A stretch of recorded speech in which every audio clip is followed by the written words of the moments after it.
دايما في سؤال محير: ليش بعض الشركات الناشئة تنجح وتكبر بسرعة خيالية، بينما شركات ثانية تبدو واعدة جدا في بدايتها فجأة تتعثر وتفشل؟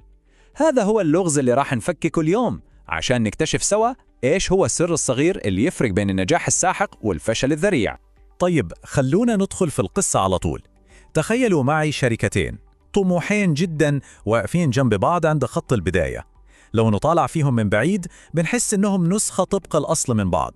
شوفوا معي هالمقارنة، كل شركة عندها نفس الأوراق الرابحة بالضبط: رؤية كبيرة، فريق عبقري، تمويل أولي، وفرصة ممتازة في السوق. يعني على الورق كل شيء يوحي أنهم بينجحون، وهذا بالضبط اللي يخلي اللي صار بعدين شيء غريب ومحير جدا. طيب، إذا كل شيء متشابه، إيش هو العامل الخفي اللي يقلب الموازين؟ إيش هو السر اللي ما نشوفه بالعين لكنه هو اللي بيحدد مصير الشركة في النهاية؟ أغلب الناس بتفكر إن الجواب هو التمويل الضخم أو يمكن ضربة حظ، صح؟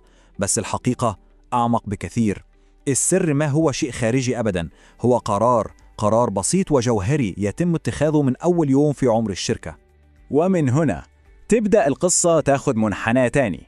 الفرق الحقيقي بينهم ما كانش في المنتج نفسه، لا، كان في طريقة التفكير، في الفلسفة اللي ورا كل قرار ياخدونه. خلونا نشوف كيف هالاختلاف الصغير في العقلية بيخليهم يمشون في طريقين مختلفين تماماً. الشركة الأولى كويك بيلد، شعارها كان واضح: خلص الشغل بسرعة وبأي طريقة. المهم عندهم هو إطلاق الميزات الجديدة واللحاق بالموعد النهائي حتى لو كان على حساب أشياء أهم. أما الشركة الثانية سوليد سكيل، كان عندها فلسفة مختلفة تماماً: ابنيها صح عشان تعيش. الأولوية عندهم كانت الأساس القوي والمستقر، حتى لو هالشي خلاهم أبطأ شوي في البداية. بس طريق السرعة هذا له فاتورة غالية جدا وما تبين في البداية أبدا. في عدو خفي قاعد يكبر في الظل ويسحب من طاقة الشركة ومواردها شوي شوي بدون ما أحد يحس. هذا العدو اسمه الدين التقني. فكروا فيه كأنه بطاقة ائتمان بس للمبرمجين.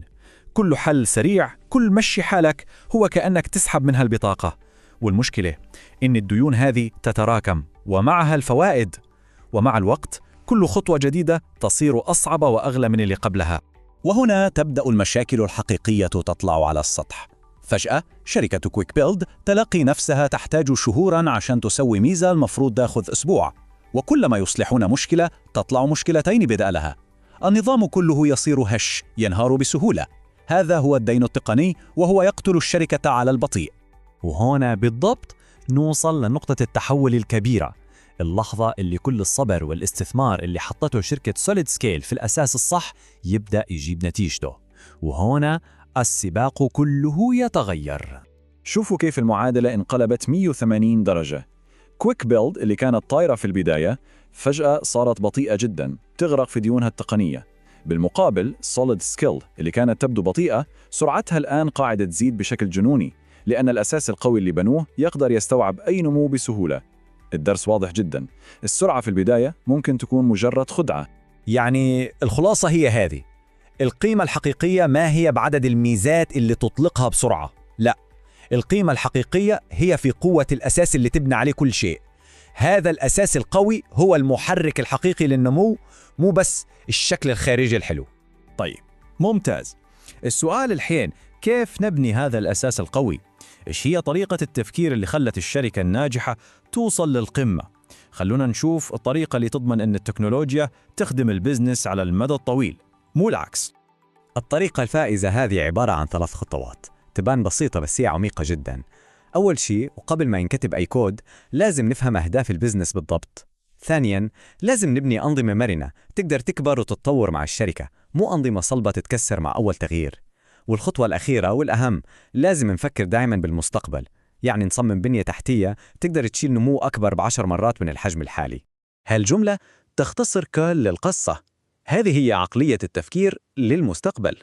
الموضوع مو بس إنك تحل مشاكل اليوم وبس، الموضوع إنك تبني شركة تقدر تواجه تحديات بكرة وفرص بكرة بكل قوة. في النهاية شفنا كيف إن الهوس بالسرعة ممكن يكون هو سبب الفشل، وإنه بناء أساس قوي هو سر النجاح اللي يستمر.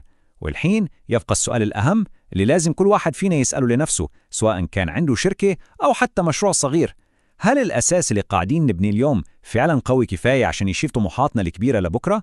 لأنه جواب هالسؤال ممكن يحدد كل شيء.